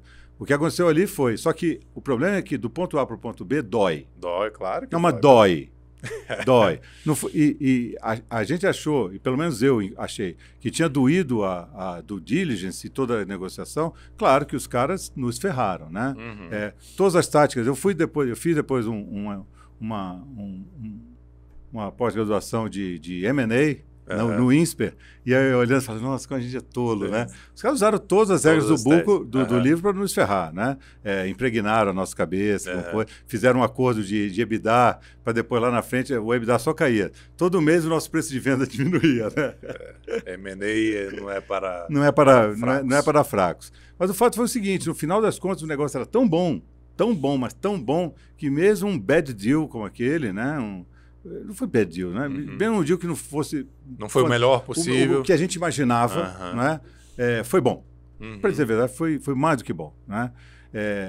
Um dos sócios majoritários, ele saiu completamente, e o gringo um dia falou assim, eu quero só os meninos aqui. Aí eu levantei na mesa e falei assim, você fica sentado aí que você tem dislexia, você tem 25 em vez de 52, a trouxa, né? Aí foi legal, assim, nós desenvolvemos, se isso é que é possível acontecer, nós ficamos amigos dos banqueiros, se isso é possível. Tá? Você pode até ter ficado amigo dos banqueiros, dos advogados é que eu vou achar mais difícil. Muito amigos, nós amigos dos advogados. Você é um cara realmente muito gente boa, porque ficar amigo de banqueiro e advogado. Quem assistiu a gente na época, fala o nome aqui, até fazer propaganda, a SBZ, que você deve conhecer lá de São Paulo. Os caras foram sensacionais, geniais. Parceiros mesmo, são sócios hoje, né, do negócio. Né? Legal. Até hoje meus advogados, caras geniais. Né? O fato é o seguinte, o Ricardo Melaré, o fato é o seguinte, que... Os caras nos ofereceram, eles fizeram um deal no qual eles amarraram a gente na empresa, esse núcleo de execução. Aí você aprendeu o que era o earnout. Aprendi. Aliás, o earnout foi a nossa grande saída, porque aí eles se ferraram. Eles fizeram uma negociação com a gente muito tímida. Acho que eles não botaram fé onde a gente ia. Entendi. Eu vou te falar, para você entender. Primeiro ano, na nova gestão, que aí o Alexandre assumiu como CEO, né? Eu nunca gostei de ficar à frente de negócio nenhum. Eu assumi as operações, então eu era o CEO da empresa, e nós montamos uma coisa mais profissional. Éramos auditados, Pricewaterhouse nos auditava, fizemos 4 anos de balanço auditados sem nenhuma ressalva. Aí pararam de comprar passagem no cartão de crédito. Não, tudo. Nossa, imagina. Alçada, política de viagem, política de remuneração, tudo. Né? A empresa não tinha zero bobagem, nada por fora. Né? No primeiro ano a gente duplicou o tamanho da empresa, porque foram só 6 meses, tá? Porque a venda foi feita em junho. No segundo ano a gente triplicou, no terceiro ano a gente triplicou. Então o earnout de vocês foi maravilhoso. O que aconteceu? 3 vezes 3, 9 vezes 2, 18. Ou seja, em 3 anos nós aumentamos a empresa em faturamento, mantendo um EBITDA que ficou em 40%, depois de todos os ajustes da Price lá na compra, mas os nossos earnouts eram Só explicar para a turma que talvez não tenha familiaridade com o M&A, né? Uhum. O earn-out é uma política que é comum quando há uma aquisição de que você mantém os principais executivos sócios daquela empresa que foi comprada. Então, esse cara ele deixa de ser o dono da empresa, mas ele continua trabalhando na empresa. E o earn-out é o nome dado ao bônus que ele vai receber pelo resultado que ele entregar. Então, nessa negociação, negocia-se métricas de EBITDA, de faturamento, etc. E se os executivos entregarem, eles recebem esse bônus, que é chamado de earn-out. No nosso caso, o erro que eles cometeram foi não criar um limite para o earn-out. Ele não tinha ceiling, ele não tinha teto. Eles falaram assim, esses moleques, esses brasileiros aí não chegam lá. Não chegam lá. Então, o que aconteceu? Em 2015, nós estávamos pessoalmente ricos de novo. Tá. Porque a gente manteve um pequeno pedaço da sociedade, tá? Eles nos obrigaram a investir no fundo de private equity deles lá em Luxemburgo, metade da nossa venda, o que também foi maravilhoso, porque esse fundo acabou dando 7 vezes depois. Nossa! Então o Papai do Céu tem uns dramas, mas tem também umas paradas bacanas. Não reclamo, né? Imagina, pelo amor de Deus. E a gente foi exposto a uma empresa internacional. Eu virei executivo internacional de uma empresa multinacional. Nunca tinha imaginado aqui na minha vida. Em termos de carreira, tua vida mudou, sim, virou uma chave. Aos 53 anos de idade, pela primeira vez na minha vida, eu peguei a minha carteira de trabalho, eu tinha cabelo. Só para você ter ideia, quando os caras falaram, precisamos da sua carteira de trabalho, eu tinha cabelo na foto da minha carteira de trabalho. Quer dizer, não é carteira, vocês entenderam, a foto que estava era de um Eduardo Galo cabeludo, né? Tem que explicar. Enfim, eu sei que a gente ficou ali, cara, não, a história vai ficar mais dramática ainda, né, pro bem. Quando deu 2015, chegou num dado momento, a gente sofreu com aquele M&A, mas mais uma vez esse meu sócio, o Alexandre é um cara diferenciado, né? Ele falou assim, cara, por que não faz o contrário? Como assim? A gente aprendeu tudo que quem vende apanha, por que a gente não compra? Chegou nos gringos, obviamente você entregando todo aquele resultado, a gente não pode pegar um pedaço desse resultado aqui, você quer esse dinheiro? O cara falou, a gente não comprou vocês para isso, né? Sim. A gente pode aplicar isso aqui em M&A buy side agora? Cara, se vocês acharem que faz sentido, submete o conselho e tudo mais. E nós identificamos uma empresa que estava começando a entrar no nosso radar de competição e era muito agressiva. Compramos essa empresa. Essa empresa nós tínhamos, como eu te falei, 5, 6 clientes, essa empresa trouxe 150 clientes. Nossa. Nos quais, e uma força de vendas muito forte. Né? E a partir daí a gente gostou do negócio. Até porque esse crescimento todo que eu te falei foi parte orgânica, parte inorgânica, né? Também vamos ser justos que ninguém aqui é gênio nesse nível. Bom, fast forward para frente, em 2016, ele falou, cara, não dá mais. E o motivo, como sempre, foi uma compra que a gente queria fazer e a matriz não deixou. Nós queríamos comprar uma empresa que era tipo um call center ao contrário, que fazia análise de qualidade de chamada post-mortem, né? Ele pegava a chamada que tinha acontecido ou a interação do call center e analisava aquela interação para reportar para o dono da chamada, no caso a NET, se aquele call center terceirizado estava atendendo os trâmites de qualidade mínimo Nossa, os call centers devem ter amado isso aí. E tinha uma empresa que fazia isso, mas fazia muito mal, e a gente decidiu comprar a empresa para comprar mercado, porque ela fazia para bancos, né, lugares que a gente não entrava. Aí o gringo não queria, porque uma das métricas que ele tinha lá era faturamento por headcount. E nós íamos trazer 3 mil funcionários novos para o grupo. Era um call center. Mas isso era uma métrica do fundo ou era uma métrica não, dele? Métricas internacionais, pelas quais eles se julgam. Entendi. Porque uma empresa de software, ela se mede assim, né? Para ver se ela está sendo eficiente, a mão de obra que ela tem que produzir produto para colocar na rua. E aí, no caso, essa aqui era serviço, né? Tá. Aí a briga começou e a gente bateu o pau na mesa, olha, a gente vai comprar isso aqui ou a gente vai embora. Aí o fundo que suportava isso falou, não, vai embora nada. Fizemos um management buyback. A gente comprou a empresa de volta, cara. Sensacional. A gente comprou com o dinheiro do fundo, claro, né? Sim. Ele alavancou a gente, comprou a empresa de volta e junto com esse dinheiro nós trouxemos um fundo a mais, quer dizer, ele colocou um pouco a mais e a gente partiu para uma estratégia agressiva de compra. Mesmo. Compramos 8 empresas. Nossa. Nesse período de 2016 entre 2016 e 2017, até meados de 2017. 8 empresas. Então, consolidou o mercado, chegamos a um faturamento de 1 bi, mais ou menos. Não é? Governado, E aí a lição foi essa. Quando a gente decide sair, a gente olha para trás e fala, puta, a gente agora sabe tocar uma empresa. Né? Então essa empresa nova, que foi a Mutante, a Mutante foi um sonho realizado porque nós fizemos uma empresa que já existia, nós definimos uma empresa, mais uma vez a história da minha vida, né? A gente definiu uma empresa que já existia, de uma tese que não estava escrita ainda, mas já estava no lugar, que era a tese de Customer Experience. Sim. Então, a gente posicionou a empresa como One Stop Shop for CX em Latin America. Foi a primeira na América Latina a fazer isso. Eu assumi o cargo de CXO. Ninguém era CXO naquela época. Hoje tem um montão. Eu dou risada. Né? Os caras me sacaneavam. É sexo, não, cara. É CXO, cara. Pô, você não sabe nem escrever. E assim, foi interessantíssimo. Né? Mas então aí depois vocês venderam de novo? Não. Aí a gente ficou com ela. Né? E no final de 2018, todas essas aquisições, elas... Agora é uma história que também lições para os nossos amigos aí. Isso, a gente está aqui para espremer as suas lições. Todas essas aquisições foram legais, aumentaram consideravelmente o tamanho da empresa. A empresa, né, até hoje está aí, graças a Deus, né, meus sócios são super bem-sucedidos, a empresa está brilhando. Algumas das empresas que comprou já foram revendidas com excelentes retornos, mas a cultura da empresa mudou. Natural.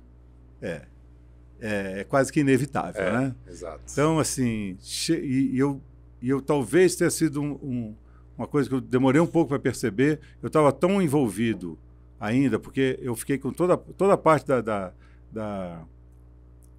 criação da nova proposta né, do CX, nome. Eu fiquei com marketing durante um tempo, né? O CMO trabalhava para mim. Foi super legal, foi divertido, assim. Eu não consigo nem te explicar como era divertido, porque eu não estava nem preocupado mais em ganhar dinheiro, porque os outros ganhavam dinheiro para mim, entendeu? Quer dizer, os negócios estavam andando e eu estava lá fazendo canvas de produto. Sim, estava assim, movido por paixão mesmo, né? Fizemos uma iniciativa, uma das coisas que a gente decidiu fazer foi investir na educação de Customer Experience. Chegamos a montar um MBA de CX, ia ser o primeiro da América Latina, com a FIA, Caramba. Com a USP. Cheguei à conclusão que a gente ia botar dinheiro demais para atender pouca gente. Fiz um projeto aberto de uma universidade aberta, chamava-se Mutante University. Foi legal, um dia eu te mostro um negócio... Pô, quero ver com certeza. A gente chegou a levar para Cannes o projeto, né, para concorrer. Claro que não fomos classificados, mas teria sido interessante, sim, né? Sim, eu ficava brincando, imagina eu receber um leão, nem que seja um leão de lata, né? Já estava bom, porra, para um programador, né? Acabar exatamente. Em Cannes. Mas enfim, aí... Realmente a questão foi essa, né? Quando eu parei para olhar, a empresa estava muito diferente de mim. Né? 30 funcionários lá na primeira venda, agora já estava com 3.500 quando eu saí. Né? Não tem como ser a mesma cultura, a mesma empresa. Né? 3.500 é um número... Tá errado, porque tem o pessoal lá do core mesmo, a gente devia ter talvez já uns 900 funcionários. O prédio inteiro, que antes nós tínhamos uma sala e meia, um andar e meio, nós estávamos com um prédio inteiro já. Né? Hoje a Mutante é dona de todo o prédio. Então, não é que eu estivesse com medo de nada, não é que aquilo não me assustasse. Ela só não era mais para mim. Entendeu? E sob o risco de ser encostado em algum canto, virar senior advisor of porra nenhuma, qualquer coisa assim, eu, assim, de maneira muito honesta, cheguei para o meu sócio e falei, nós chegamos a ter chegou até um momento que a gente pensou em vender a empresa, como um todo, não deu certo, e aí, usando a amizade a semi-amizade com os banqueiros, né, eu consegui sair assim num deal, que nunca é bom, né? Não tem negócio bom com banqueiro, né? Mas para eles é bom. Pô. Eu cunhei uma frase que facilitou muito a minha explicação disso aí. Pô, você ganhou como dinheiro? Eu falo assim, cara, eu ganhei mais do que eu precisava, e muito menos do que eu merecia. Boa, essa é boa. Muito menos do que eu merecia, certeza. Mas muito mais do que eu precisava. Então, não vamos entrar no mérito, foi legal. E a partir dali, eu entro nessa área, eu viro George Harrison. Você gosta dos Beatles, não? Gosto, mas não sou um grande fã. Vou contar uma historinha rápida. Quando os Beatles se separaram, bom, todo disco, você pegar dos Beatles, Lennon McCartney, quase todas as músicas, uma música do George Harrison, e às vezes uma música escrita do Ringo Starr, que vamos combinar, não era ele que fazia.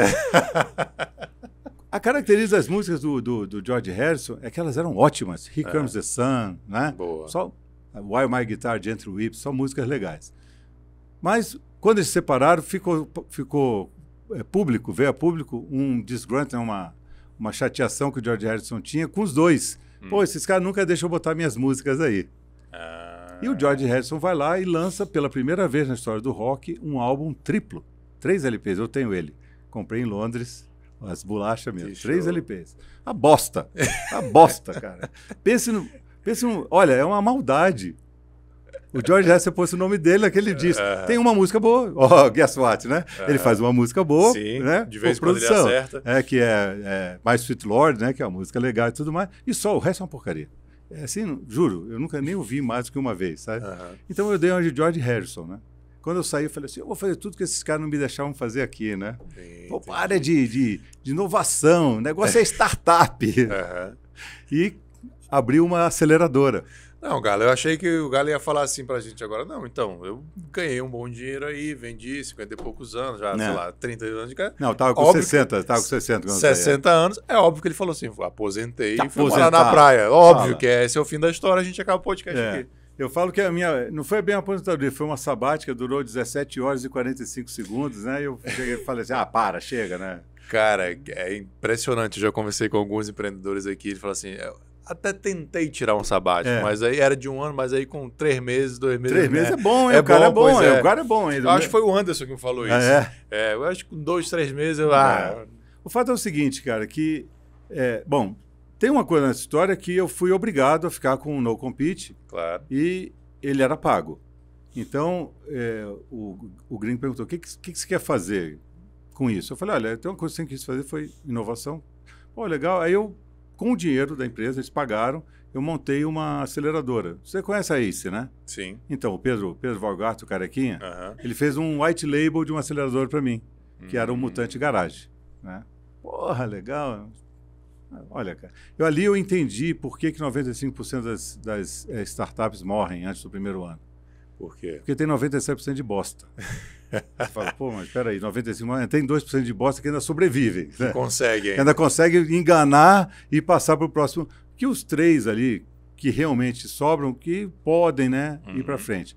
Então, foi duro, porque eu achei que eu ia mergulhar no mundo de Bob, né, fantástico mundo de Bob, só coisas legais, não sei o quê. E eu vi muito lixo.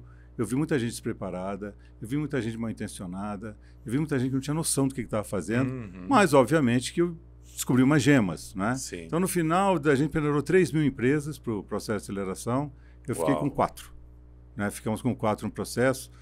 Dessas 4, 2 hoje, uma delas eu sou investidor e sou o board advisor deles, uma empresa genial, um dia a gente conversa, chama-se Possimetria. Uma sumiu, já, não, tá vendo? Mesmo das 4. Write-off. Mesmo uma das 4 já era. E a gente não chegou a se conectar, os caras tinham outros propósitos lá. Enfim, então foi legal, mas eu acho que eu tomei um choque de realidade, um banho de realidade, que o cenário de startup não é essa coisa bacana que a gente imaginava. E eu parti para uma... E eu tentei entender com o meu erro que eu estava talvez no lugar errado. E eu fui para uma outra fase da startup, que é a fase da Venture Build. Certo. De tentar construir a startup lá no início dela. Né? Então eu entrei para um grupo aí que monta algumas Venture Builds, você deve conhecer o pessoal da FCJ lá, e acabou que dali eu fiquei em algumas Venture Builds. Hoje eu estou eu concentrei as ações numa Venture Build só da área de direito, você vai gostar, de Legal Tech, chama-se Aleve. Sim. Né? E isso, então, do ponto de vista como investidor, mentor e tudo mais. E aquela história que eu te contei lá, o último parênteses que estava para fechar, né? Eu fui buscar ajuda profissional para me posicionar agora, Eduardo Galo. Ele está fechando esse parênteses 1h20 depois. O cara é um monstro, né? O cara é bom de parênteses, viu? Bom de parênteses. É um parenteseiro de mão cheia. Boa, gostei dessa. Merecida. O fato é que surgiu aí a possibilidade, poxa, cara, você tem um perfil legal para trabalhar na área de conselhos, né? E, engraçado, eu fui fazer essas certificações e tudo mais, e ao invés de gostar, eu achei o negócio de conselho legal, mas eu gostei mesmo de governança. Porque mais uma que fechou daquela. Eu falei, pô, foi a governança que nos salvou. Que impulsionou você. Não, salvou. O termo é salvou mesmo. A gente não ia durar, estou te falando. A empresa do jeito que estava, se a gente não fosse adquirido, se não fosse governado por aqueles chatos. Rapaz, a primeira vez que o cara tentou me explicar o conceito de Revenue Recognition, já ouviu falar sobre isso? Reconhecimento de receita? Eu duvido que alguém consiga entender aquilo. Reconhecimento de receita é o seguinte: você vendeu, vendi. Emitiu a nota, emiti. Recebeu o dinheiro, recebi. Fez o serviço? Não, estou fazendo. Não, então não pode reconhecer ainda. Ave Maria. Peraí, mas o cara já me pagou. Não, enquanto ele não te der o reconhecimento que todo o seu serviço foi entregue, atestado, que não tem reclamação, não sei o quê, esse dinheirinho que você recebeu, meu amigo, não é seu. Não é seu, não é na sua contabilidade. Talvez ele entre lá como créditos futuros. Né? E, cara, e isso aqui era uma loucura para os resultados dos quarters dos caras. Eles ficavam doidos, né? Sim. Pô, precisamos impacta a meta, tudo. Tem os bônus de todo mundo. Então, assim, essa não vou dizer paixão, é forte, né?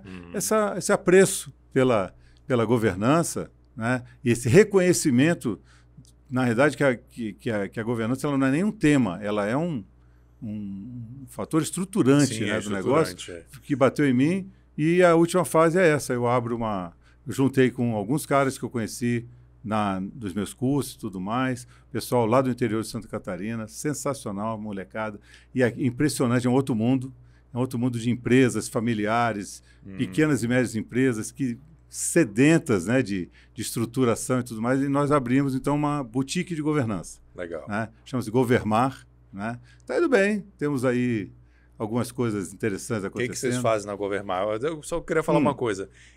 É difícil ver o empresário falar assim, a governança me salvou, porque governança para o empresário costuma ser um assunto... Aí que tá, cara. Árido, né? Ó, eu aprendi isso aí, eu vou te dar uma metáfora para mim, que ela é perfeita. Governança são dois manetes. Você pode usar como freio de mão, você pode usar como alavanca. Sensacional. Tá?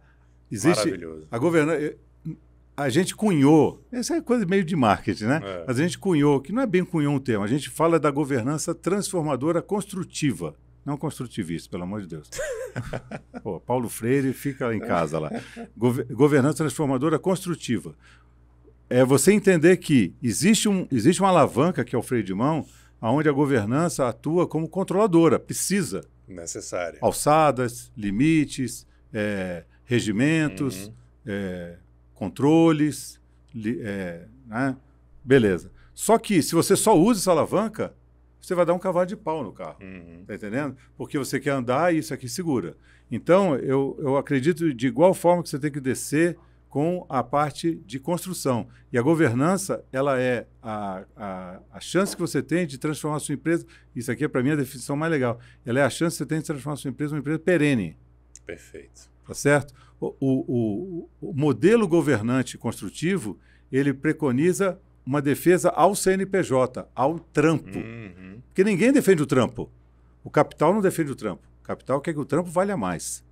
Tá certo? O executivo não defende o trampo, ele quer que o trampo performe mais.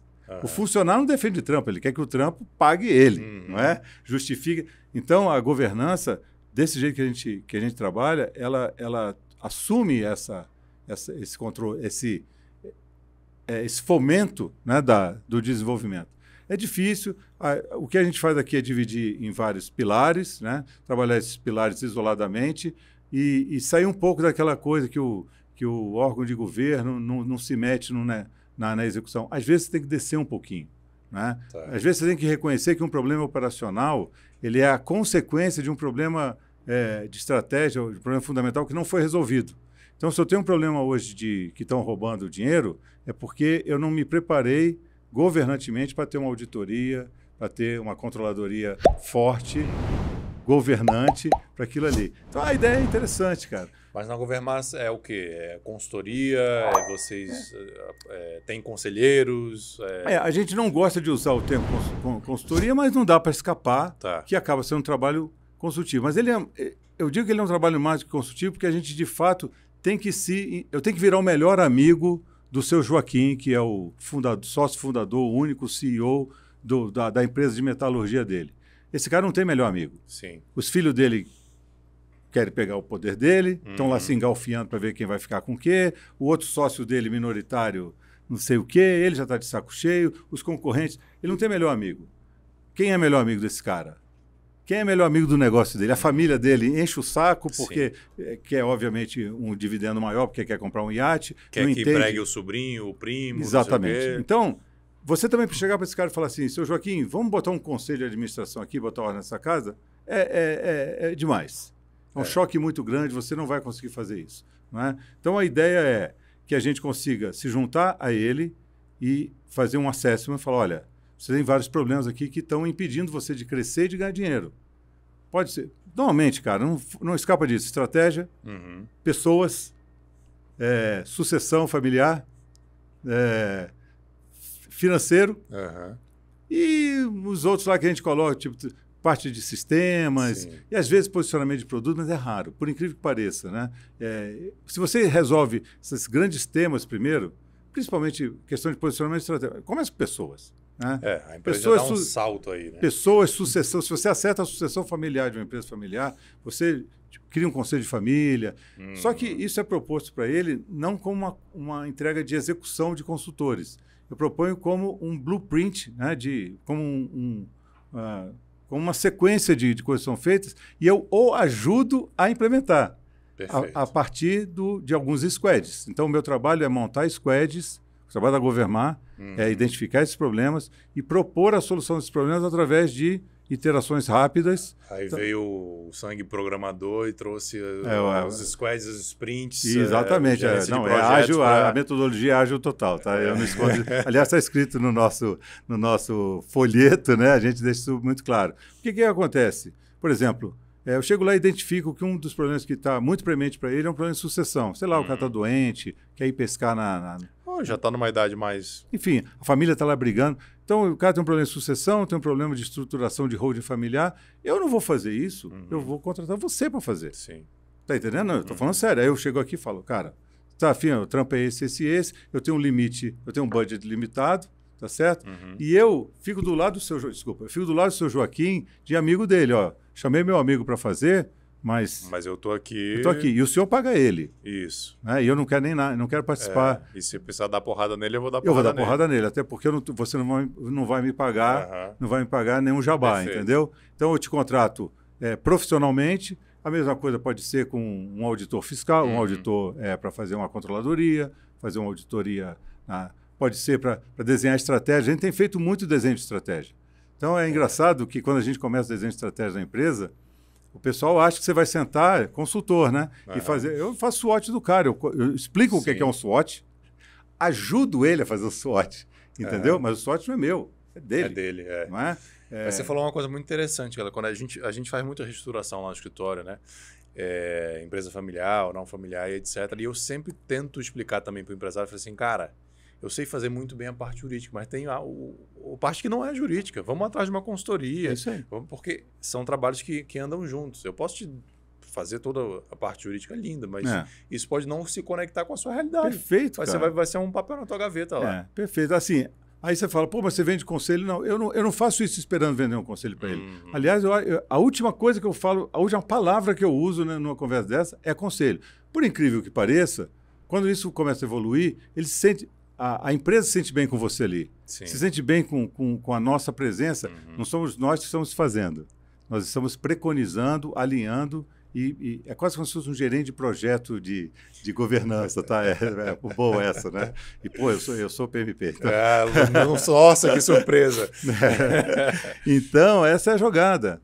Não é? E tem funcionado. Aí a gente fica, pô, ao final de 6 meses, 8 meses, um trabalho desse, o cara chega e fala... Pô, você vai embora agora? Não, a gente está com tudo... Pô, mas eu gosto de conversar com você, posso te ligar de vez em quando? Não, vamos fazer o seguinte, você não acha que a gente poderia criar um conselho consultivo ainda? Ou um board advisory, pode ser. Mas agora esse cara está educado ele já sentiu, já viu que vocês não são inimigos do negócio sem dele dúvida. Lá dentro. E que não quer tirar o poder dele. Chega para um dono de empresa individual dele e fala assim, seu filho, nós vamos fazer um conselho. Aí ele vai falar, a ideia dos meus filhos, né? Isso acontece muito com a gente no escritório. chegam os filhos querendo fazer, às vezes, uma holding familiar ou a preparação do conselho, sucessão da empresa. Isso, pô, conta, 2 horas de reunião, o cara conta, eu quero fazer isso, não sei o quê. Legal, já conversou com teu pai? Não. Esse bicho, tu tem certeza que quer contratar um advogado para conversar com teu pai, para falar que vocês querem... no final das contas, tirar o poder dele, do jeito que você está me passando? Não, cara, essa conversa chama teu pai na próxima. Então, resumidamente, é isso. A Governmar, ela propõe uma atuação diferente de uma atuação... Não é, por isso que eu te falo que é difícil de explicar. E eu fico chateado de ser uma coisa difícil de explicar, senão que ela está mal posicionada. Eu sempre... product positioning é difícil, cara. E eu me incomodo com isso. Eu estou começando a melhorar, está começando a ficar mais fácil na medida que os casos vão acontecendo, os clientes que a gente já tem hoje andando, né? Por exemplo, a gente descobriu uma coisa super interessante, quase que sem querer. Não foi sem querer. Mas inspirado, por exemplo, no trabalho da Moai, que eu sou coordenador de um conselho estratégico lá, não é? É legal o conselho estratégico. Mas eu acho que ele é uma joia que precisa ser melhor lapidada ainda. Concordo. Né? Então, por exemplo, eu até converso muito com o Vinícius sobre isso, né? Até outro dia eu tive um papo longo com ele. Você fica, cara, acho que a gente pode dar um salto de entrega. Ele está agora com a proposta nova, né, do Conselho High-End, que já é um passo no caminho certo, mas ainda acho ainda tem muita coisa. Por exemplo, tem muita gente por aí que não comporta um conselho, mas comportaria não um conselho dele pessoal, mas um conselho no qual a empresa dele usasse coletivamente talvez mais de um conselheiro. Né? Existem várias questões que a gente está pensando com relação a isso aí. Isso é um trabalho work in progress, né? Então, trabalho ainda sendo feito. Mas é isso, muita coisa, né? Muita coisa. Legal. Se você tiver com tempo, eu ainda quero fazer umas perguntas. Não, vamos lá, aqui. Eu tenho todo o tempo do mundo. Então, vamos lá. Eu acho que esse podcast vai precisar de parte 1 e parte 2. A gente daqui a pouco faz. Vocês que sabem, eu não quero... Eu te avisei que eu ia falar. Hein? Eu fiz uma pergunta só, ele facilitou bastante. Justiça seja feita, tenho testemunhas, né? Eu falo mais do que o homem da cobra, cara, é um problema. Né? Pessoal, então a gente, como tem muita conversa aqui com o Eduardo Gala, a gente vai dividir esse episódio em parte 1 e parte 2. Vamos encerrar a parte 1 agora. Semana que vem a gente solta a parte 2.